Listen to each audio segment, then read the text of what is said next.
Thank you. So today I'm going to talk about Operation Cast-led invasion of Gaza as witnessed by American Christian Zionists, pilgrims upon the landscape lookout near the Israeli town of Sderot. I argue that from this landscape lookout, Christian Zionists perform four types of Terra Nullius, or empty land, in their prophesied dispossession of land from Palestinians, therefore justifying the violence against Palestinians. So what I'll go through today, I'll briefly define Christian Zionists. Many of you will be familiar, so I won't go into too much depth. Secondly, I'll theorize a little bit of how landscape and religious nationalism are connected. I'll give a bit of a background of Operation Cast-led in 2008, 2009. Then I'll give a very brief touch of Terra Nullius, where it comes from.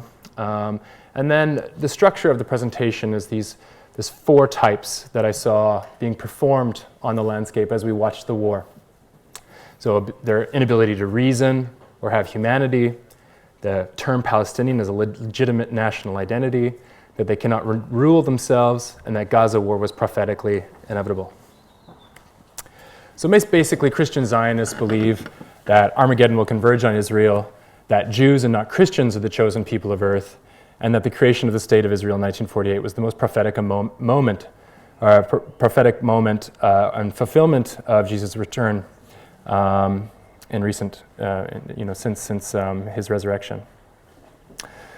So, Christian Zionist visions of an imminent return of Yeshua or Jesus and the apocalypse rest on this racialized map that imagines Israel's prophetic territory extending down to the River Nile and over to the River Euphrates, and divided up, not necessarily by the 12 tribes of Israel. This territorial maximalism is, of course, predicated on the expulsion of Palestinians from Gaza and the immigration or aliyah of Jews. So, in other words, Christian Zionists believe Israel to be on a kind of teleological ascendancy, and the rest of the world is falling into a kind of decay. And so Israel has a kind of morally higher position on earth than anywhere else in the world. And they support a kind of chosen people in a promised land, and any war in the cleansing effort is considered, in some instances, as a just war. And as the political scientist Stuart Croft has argued, the Christian right has formulated a challenge to foreign policy, both Marxist, liberal, and realist positions, what he calls an evangelical foreign policy. And indeed, these pilgrims that I study, they create new materialities on the ground, new realities.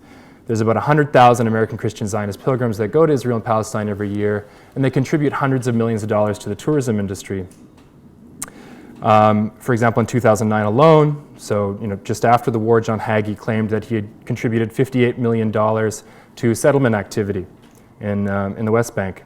And several groups have donated jeeps, rifle scopes. Some people I've interviewed would help by peeling potatoes. Some would fix radios, all equipment for the IDF. So why landscape? Well, two reasons. So when I went there, and I lived and worked with Christian Zionists for a year and a half in Jerusalem, they would always go to these landscape lookouts. They rarely went to the sort of sites or buildings where Jesus had walked or performed a miracle. This is for two reasons. One, during the 19th century, when American Christians or Protestants had traveled to Palestine, all of those important places had already been taken up by Orthodox, Catholics, Maronites, Armenian churches, so there's nothing left for them. But secondly, because of the Reformation and the rejection of idols, houses of worship, specifically buildings that claimed to be a place that might have been where Christ was resurrected, were looked on with great suspicion. And landscapes provide this kind of disentangled reference, right? This abstract generality from places on afar. But landscapes, according to Timothy Mitchell, in his research on landscape in Israel, argues that landscapes have acted as this idol, that they are idols, that they're ideologies masking and naturalizing power. And indeed, Stephen Daniels and Dennis Cosgrove argue that the aesthetic representation of the nation is often done through the landscape. It illustrates the beauty, the strength, the history, and the future of the nation. And it offers the spectator a kind of sense of owning the view. And this performed authenticity of the landscape's materiality often validates biblical events through witnessing of these places on high. In other words, then, to possess the landscape is also to possess the truth. But because Gaza itself isn't really a religious site, it's only mentioned in passing in the Old Testament, It is transformed into one as it functions as a holdout for prophetic fulfillment of a territorially maximal Israel. And it has become this hallowed space as Israeli Jews are seen as being on the front lines of an apocalyptic war. So in terms of methods, the field site here, I would travel with two congregations, one called Shem and Sasan and the other King of Kings. They're the two largest in Jerusalem. And I went on 7 field trips with them to Sderot, which is the city that borders Gaza. 3 before the Gaza War, and then 4 during the Gaza War, between December 27th, 2008, and the ceasefire on 17th January 2009. So during the war, 1,417 Palestinians were killed, 13 Israelis died, 4 from friendly fire. Sderot is located less than a kilometer from Gaza, where as many as 25 rockets would land each day. And indeed, while we were there, they would often fly over our head, but none landed within eyeshot around us. But when the sirens would go, we'd have to get out of our cars and lay beside them. Because of this, social services stopped delivering goods to people's houses, especially the elderly. So these groups, Shem and Sasan and King of Kings, sort of shored up that industry. They would provide glasses, clothing, food, these sorts of things, company, for people who especially had limited mobility. So at the conclusion of each trip, the pilgrims were taken to a landscape lookout, which is about 100 meters from the official press hill of the war, because of course the media wasn't allowed into the Gaza Strip while this was happening. They had to watch from afar. And so we were on this tangential landscape lookout, and this is what it looked like. You can see the bombs, you can see Gaza City right in front of you, and you could watch the war take place in front of your eyes. This is what it looks like on a cheap cell phone camera that I had. If I had these nice cameras, it would look like that. What was particularly, it was arresting to stand there when you would hear the bombs and you would feel the reverberations in your chest. It was literally arresting. Israelis located within Qassam rocket strike radius are looked upon by these American believers as victims of a kind of racialized evil that is concentrated at Israel's doorstep. And since the disengagement from Gaza in 2005, the withdrawal of Gush Katif settlement in Gaza, it saw all Israeli settlers move and expelled into refugee camps. It became this increasingly common pilgrimage site to do God's work, right? But Sderot became a site for American support generally for Israel, not just for Christian Zionists. On July 23rd, 2008, Barack Obama went to Sderot, and there is the Israeli defense minister at the time, Ehud Barak, as well as the mayor, Eli Moyal. In terms of Terra Nullius, there's this kind of moral, religious, and legal idea that I felt that they were performing on these landscapes. The pedigree of the term comes from Roman law's res nullius, or an empty thing, and was later applied to European colonialism by John Locke and Hugo Grotius. It was employed, for example, by the New England Puritans as the virgin wilderness, in the case of Zionism, a kind of empty desert. So colonization of North America and Palestine functioned on a similar legal plane of reasoning, that these places were in a kind of Hobbesian state of nature, that people weren't organized. And therefore, through civilizing it, one could claim it. And one legal reasoning is that the land was not sufficiently put to use through husbandry, agriculture, community development. And the other explored here is the inhabitants were either debased about their level of social development or complexity and their collective identity, or that they denied presence completely, that they just weren't there, or they weren't a nation.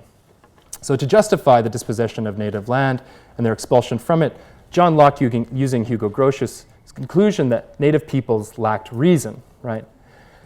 And settler Zionism generally seeks to deny Palestinian civic rights to territory, as Palestine was imagined as a land without a people and a people without a land. This term, however, was not originally coined by Jewish Zionists. It was Christian Zionists. The first sort of iteration of it was a Church of Scotland clergyman named Alexander Keith, who in 1839 went to Palestine with his son, and he of course would have witnessed people living there, but nevertheless came back to say, a people without a country, even as their own land, as subsequently to be shown, is in great measure a country without a people.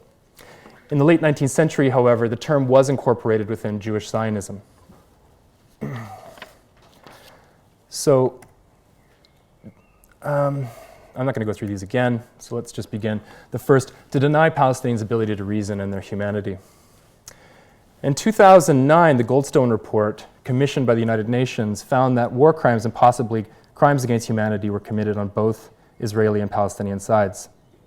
It found, however, that Israel's military assault in Gaza was, I quote, a deliberately disproportionate attack designed to punish, humiliate, and terrorize a civilian population, radically diminish its local economic capacity, and highlighted here, work and to provide for itself and to force upon it an ever-increasing sense of, and again highlighted, dependency and vulnerability. Christian Zionists echoed Israeli top brass, saying the report was rewarding terror, demonizing Israel, and seeking to constrain Israel's capacity to protect itself. And this point is at the root of the counter-argument by many Israelis, that they are the victim here. By Israelis scripting themselves as victims, Palestinians are imagined in counter-distinction as ruthless and inhuman aggressors. And such a definition of savage inhumanity delegitimizes any Palestinian claim to reason by Lockean definition of Terra Nullius. So following Grotius, Locke basically argued that without humanity, without reasonable limits on violence, a claim to land was denied on that basis because they were closer to an animal nature. So during the October 2008 Feast of Tabernacles conference, I had one tour to Sderot. It was one of my first times going there. And it was 2 coach buses filled with about 100 pilgrims. And the conference is the largest non-Jewish conference in all of Israel, and the second largest conference in Israel, where about 7,000 Christian Zionists attend each year. And it's always personally addressed by the Prime Minister.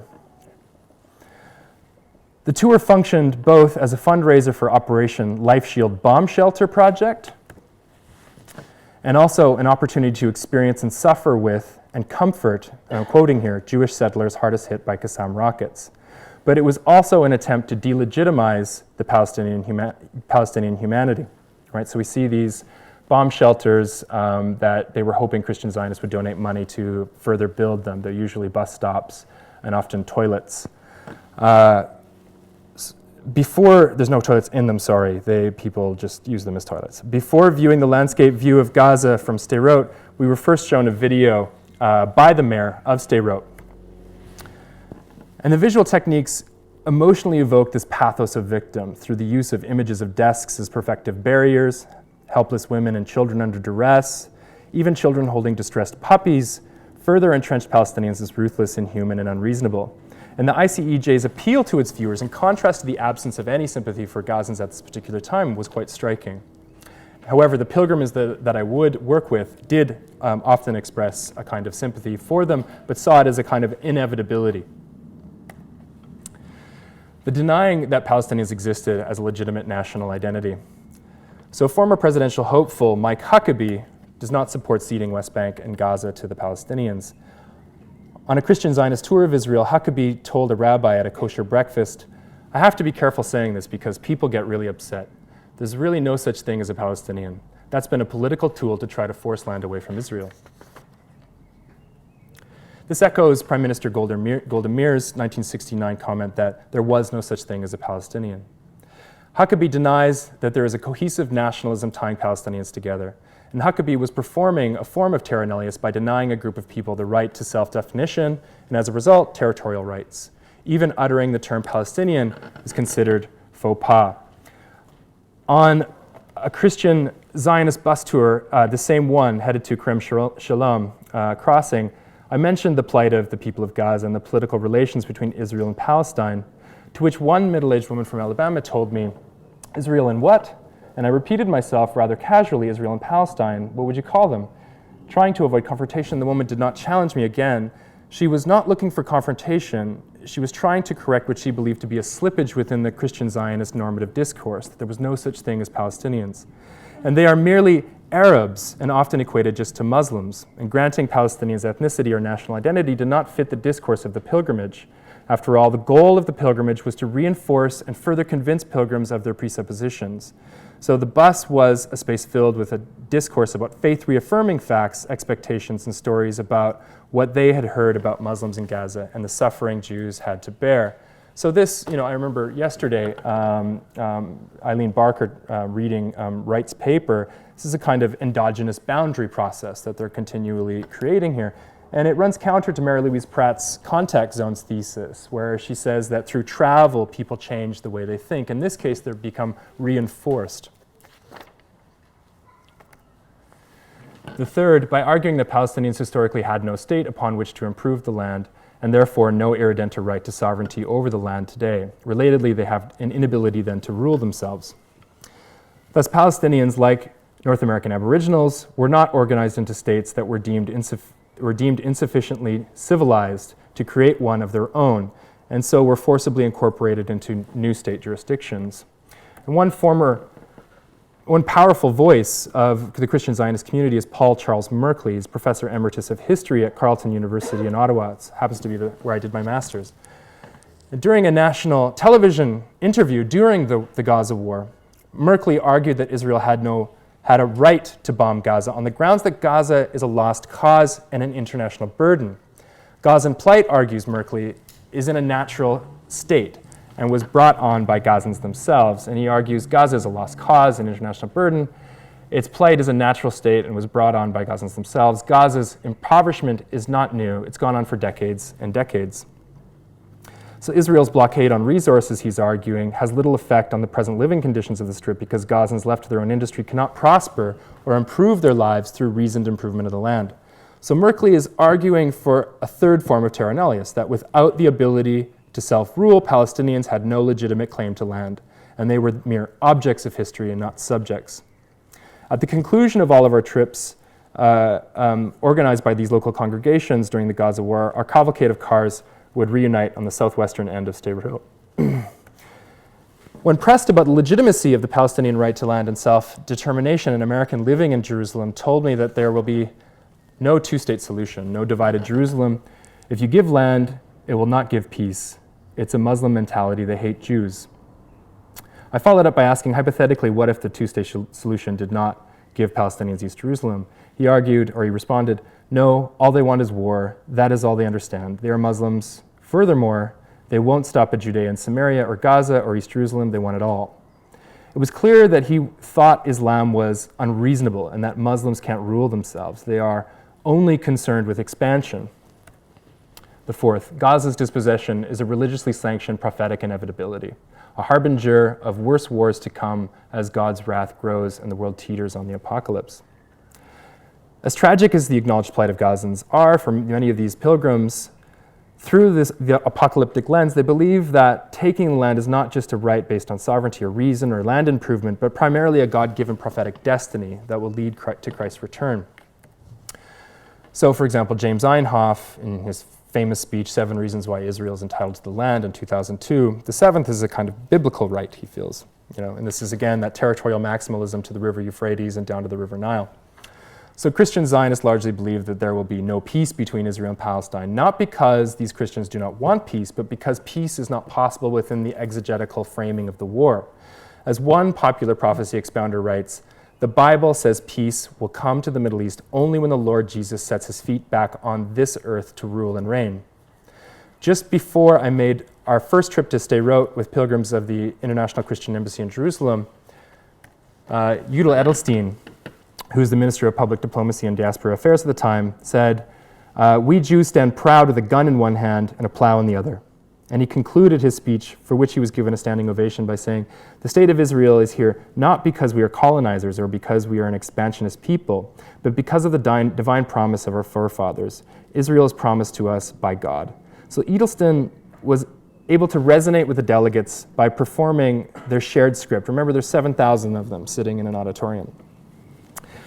It was a way to protect their God-given landscape that they personally plowed, settled, and made the land bloom. And as the Minister of Diaspora Affairs, Edelstein had much to gain because Christian Zionists are pivotal in Aliyah campaigns, bringing Jews to Israel. They often take them in, they'll feed them, they'll buy them refrigerators, they'll pay for their first and second trip to Israel to file the paperwork. And it was during my last trip to Sderot with Shem and Sasson on the 18th of January 2009. This is the last day of the war. As we were driving, the ceasefire had been agreed. So as we approached the landscape lookout that concludes the trip, the ceasefire had taken effect. There was going to be 72 hours of peace. So upon arriving at the lookout, I asked one of the American leaders of the trip what he thought about the ceasefire, and he replied that the wars will never stop until Yeshua, our Savior, returns. We must realize that there cannot be peace. Oh, sorry. These are some of the individuals watching the war. So the Apostolic Congress, Christian Zionist lobby of the United Pentecostal Church, concerned about President Bush's roadmap plans and Israel's rumored disengagement with Gaza, was given an off-the-record briefing by Elliot Abrams, the former Near East and North African director of the National Security Council, in an attempt to assuage their worries over Israel losing land. So part of this was the evacuation of Gush Katif, the settlement in Gaza. And Abrams said, "The Gaza Strip had no significant biblical influence such as Joseph's tomb or Rachel's tomb, and is therefore a piece of land that can be sacrificed for the cause of peace." But the Pentecostals didn't buy the story. In fact, the speech had provoked indignation. All of Israel and Palestine was sacred because all of it played a prophetic role in the imagined miracle of the modern Jewish return from Israel, and Christ's return as well. So Christian Zionist pilgrims to Gaza shows that Jerusalem is not always the center of conflict and prophecy. Gaza has become one of the most pressing and divisive and sacred issues. So from this Sderot, the landscape of Sderot, Christian Zionists sought to discursively deny territorial rights to Palestine under Terra Nullius in these 4 ways. And that the Gaza War was largely interpreted as inevitable, preordained by God, and Palestinians were most often denied their national identity, their ability to reason, and to rule themselves through practices that are reminiscent of the historical, moral, legal uses of something called Terra Nullius. Thank you. That's it. Thank you, Tristan. Questions for Tristan? Andrew. Really enjoyed that. I'm not going to pursue, sadly not going to pursue any question about your use of the idea of Terra Nullius, but just something out of curiosity about the pilgrims themselves. So I remember, I think it was Max Blumenthal, a journalist, spent some time with Christians United for Israel. Yeah. Visited a convention and asked Hagee whether what he was doing was related to Christian eschatology, and of course Hagee denied this entirely. But all the supporters that Blumenthal interviewed said, yeah, this is absolutely to do with eschatology. It's about having the temple rebuilt on the mount. And so I was just curious as to whether the pilgrims that you spent time with had this kind of eschatological framing for their reason for being there. Right. So yeah, Hagee, I'm surprised he would deny that, because he's actually one of the more outspoken voices about why he preaches what he preaches, right? I mean, he's the pastor of the San Antonio Cornerstone Church, which is it's a large mega church. It has, I can't remember, 100,000 people or something like that. It's very large. He writes a book a year about the end times, right? His most recent was The Blood Moons, right? Which, what was it? A year ago or something, there was the 4 blood moons or whatever. That was one of his prophecies that, in a sense, failed. I guess it's a failed prophecy. The world didn't end. Or maybe he would argue that it started the process of the world ending. But why I did, so originally my research was discourse analysis. I would look at the books by Hagee, by Hal Lindsey, and these kinds of groups. And I got the sense that I was listening to only the elite voices. So my project here was about ethnography and listening to the everyday lives of pilgrims and what they thought. And given the sort of framing, the temporal framing of presentations, I'm not really able to get into the complexity, but there was dissension at certain times. For example, at this landscape, at Armageddon, one of the tour leaders, because they're always with an Israeli-trained tour leader to make sure that they get the national references correct. He had talked about Armageddon as similar to the American Civil War, right? And one individual said, "Well, no, it's not. We lost that one. We win this one," right? He's referencing that he's from the South. And later at lunch, this mother and her daughter pulled me aside and said, "Well, we don't believe that. That guy is kind of out there, right?" They were rejecting the kind of racist intention that guy had, right? So the problem, however, with doing an ethnography and looking for these counter discourses within the frame of the bus and the landscape is the landscape has no counter discourses that they engage in. right? So if you're down on the ground and you actually see Palestinians, maybe you would change your mind. But because the landscapes are so closed off from other groups when you travel, that their discurses become very internalized and they become repetitive and they reinforce their beliefs rather than challenge them, that we often see within travel. The bus serves that same, there's no one else to talk about. So they just get, the pastor and the tour leader, and that's the only perspective that they usually get. So they go home having reinforced beliefs rather than challenged beliefs within these. And largely these pilgrims would have a very vague understanding of the geography of the Holy Land, right? They wouldn't really know where these places are. Many of them were surprised that Armageddon was really a place, right, that they were going to go to and not just an event, right? So these sorts of things, right? So their geography is vague at best. Yeah. So I hope I answered part of your question. Yeah, thanks very much. Yeah. Any other questions? One over there. Suzanne and Mujan.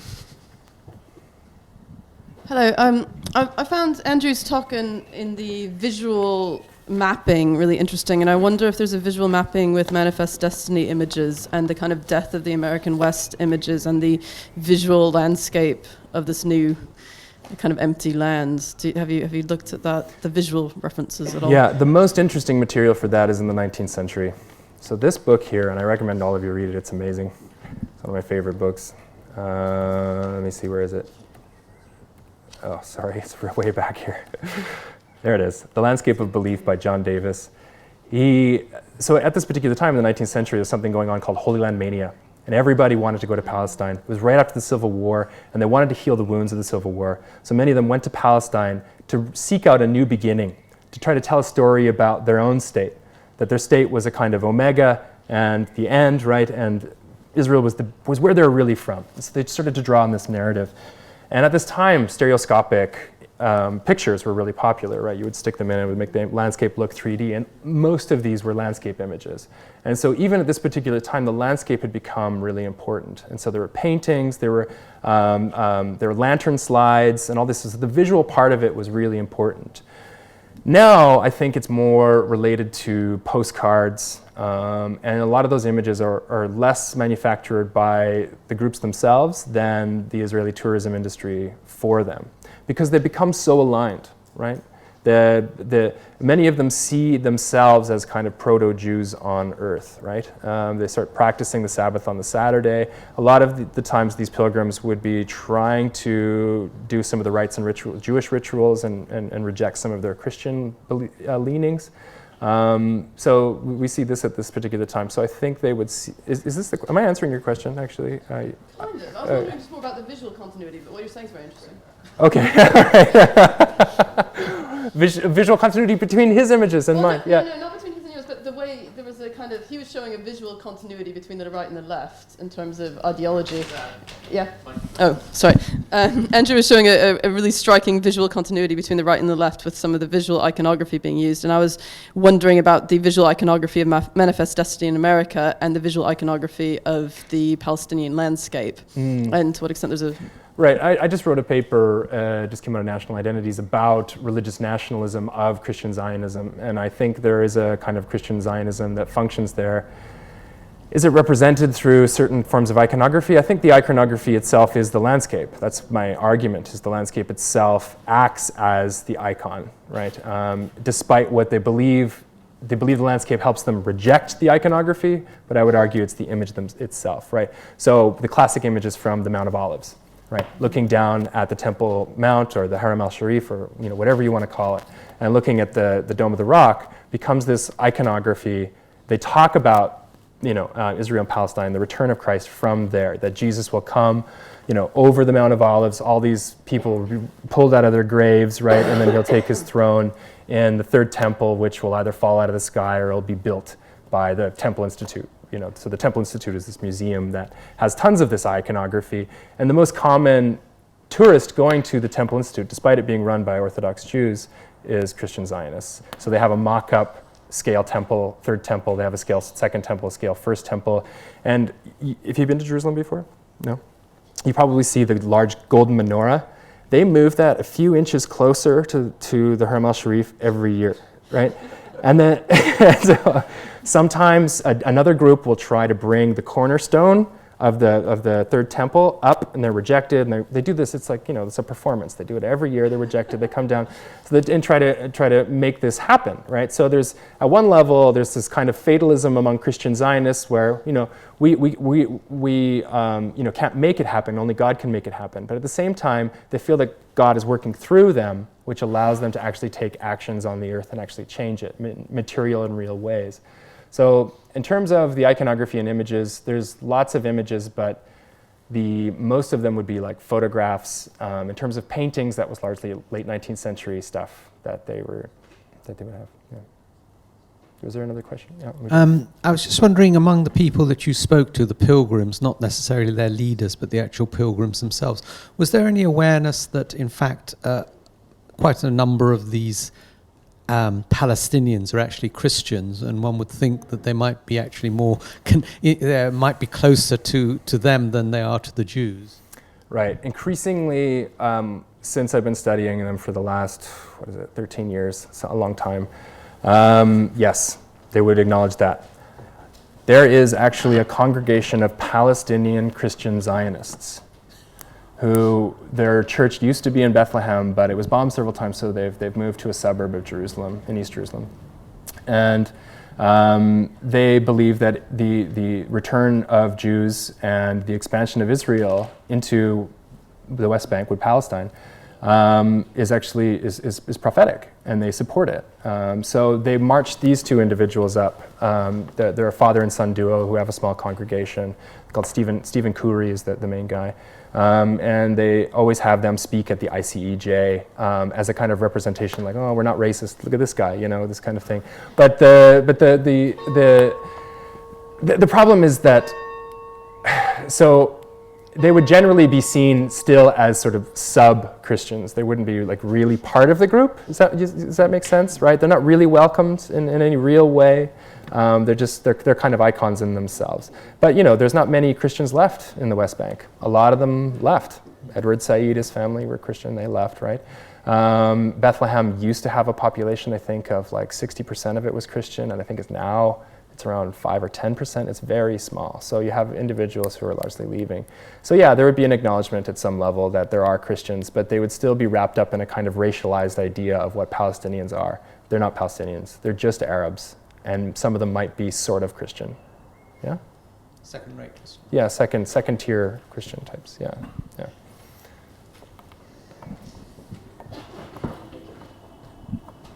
Any other questions? No.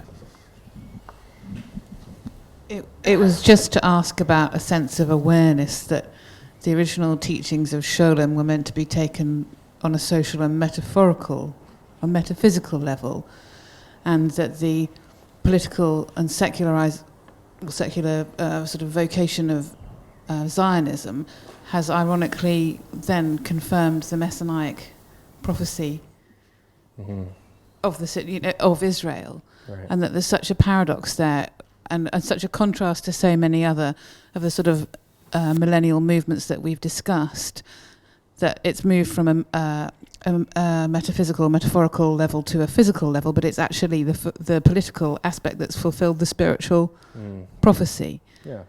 Could you say a bit more? Yeah, well, I mean, there's a certain number of Orthodox Jews who reject the state of Israel, for example. Only God can create the state of Israel. So even within there's this kind of rejection of the politics, and this isn't the real state of Israel that's happening there. And for Christian Zionists, they feel that the state of Israel God